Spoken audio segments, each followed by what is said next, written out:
So the other Saturday, my wife and I, we went on a date, and it was a fundraiser, and so they had some country music playing.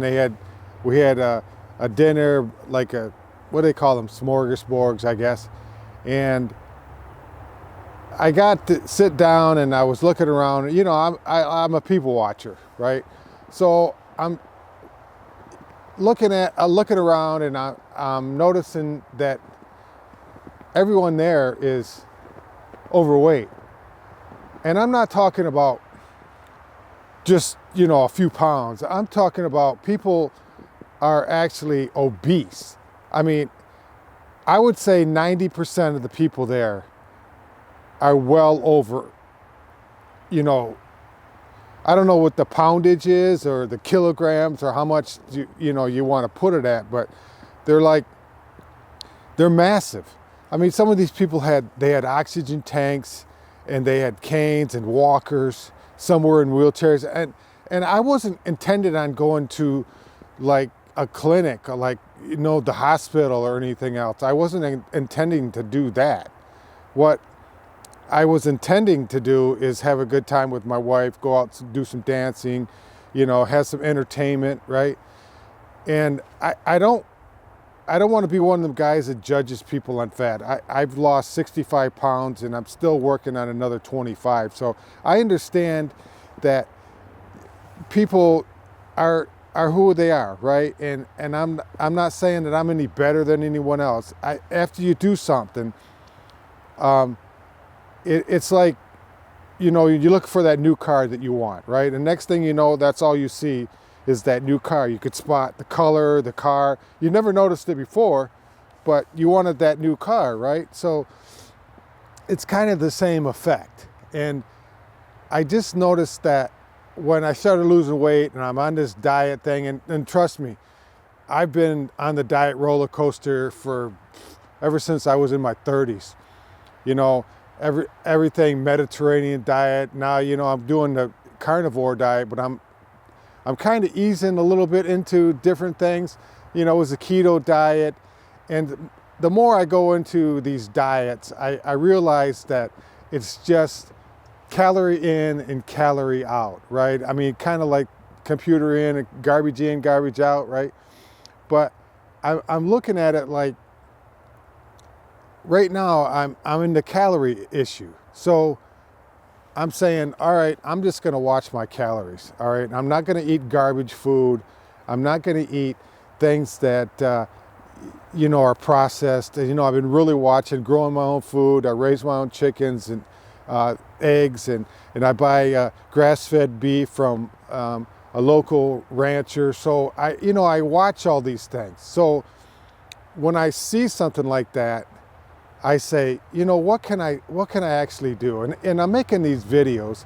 I'm on my 100-day challenge. I don't know if you guys, watched any of them 100-day challenge about doing lift, push-ups, sit-ups, and air squats. But I'm doing these things for being selfish. I'm being selfish, actually. So I'm looking at it like,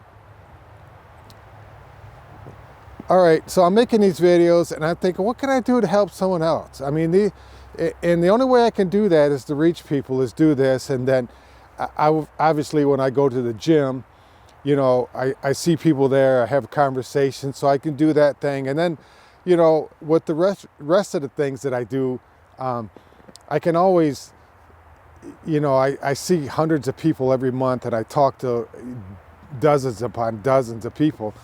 And I look at it like I can do what I can, right? And I can share my information that I'm learning. I can help people out as much as I can, but I can't reach the masses. And if I could just help one person at a time, it would just be a blessing to me. Like I say, I'm selfish, right? I'm making these videos and doing my 100-day challenge because I want to be committed, and I want to be responsible, and I want to have some kind of accountability to myself. So if somebody sees me doing this and I know people are watching, I'm gonna make it attempt to do what I'm what I say I'm going to do, right? So anyways, getting back to my date with my wife, and I'm watching these people, and when is enough, it's enough. I always thought to myself, you know, when I used to bend over and I used to tie my shoes, and I used to be out of breath because my gut would push into my, you know, intersection, and I would be out of breath until I was done tying my shoe. And you know, I don't know when is that come to Jesus, so to speak, moment. And for me, it was when a couple of years ago, my dad and my mom passed away within, you know, a few hours of each other. My mom was 94 and my dad was 93.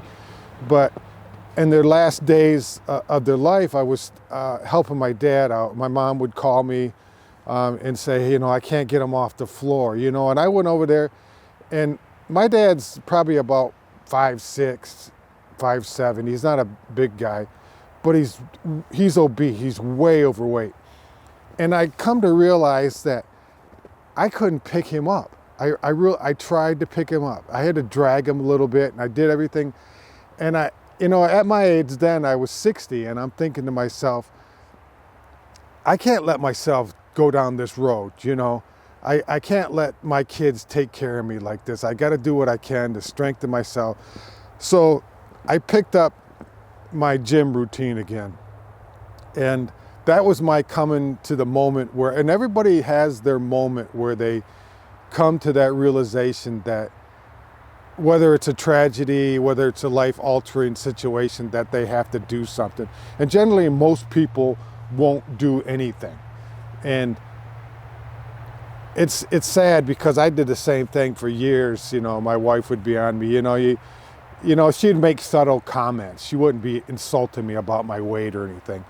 And I just realized that I didn't do anything with it. I didn't try, you know, yeah, I do went on diets here and there, and I'd say, you know, by the summer I wanted to get down to X amount. And it was, I did a lot of running in my younger years. I did a lot of, I ran, I did races and that thing. So I was active, you know. But I never lifted weights. I never made a routine every day I was going to go do that type of thing. But it is what it is. And so I'm making these videos, like I say, to be selfish. That if I can help one person to get out of that grind, to make a community of people that would struggle, you know. And I think what happens to me a lot of times is that when I'm in bed, right, and I don't sleep anyway. I do sleep, but it's like on and off for 2 or 3 hours, and then, you know, I'm ready to go. 6 hours later, I take another nap. That's how it works for God knows how long. It's just the way I am. But it works for me. I get my 6 to 8 hours a day, but it's not all at one time. But neither here nor there with that. But you know, when you have somebody you're accountable to, and I'm accountable to these videos about doing my 100-day challenge, about, you know, my weight loss program, and about being on time for things like, you know, getting up in the morning and be accountable to myself to say, listen, when I hit that gym, I don't want to go, but when I come back, I'm glad I did, and I knocked it off my bucket list for that day. So it works. It's a struggle every single morning. Every morning I want to lay in bed, and I don't, you know, a lot of times it's when I get up, I don't need an alarm because I just wake up and I'm thinking I'm going to roll over a few times, get back to sleep. You know, I can get a couple more hours before I have to get on my daily, you know, work. But I'm at the gym 2 hours every day, you know, 5-6 days a week. Sometimes 7, but if it's too much, then I go back to 5 days or whatever, I take a day off.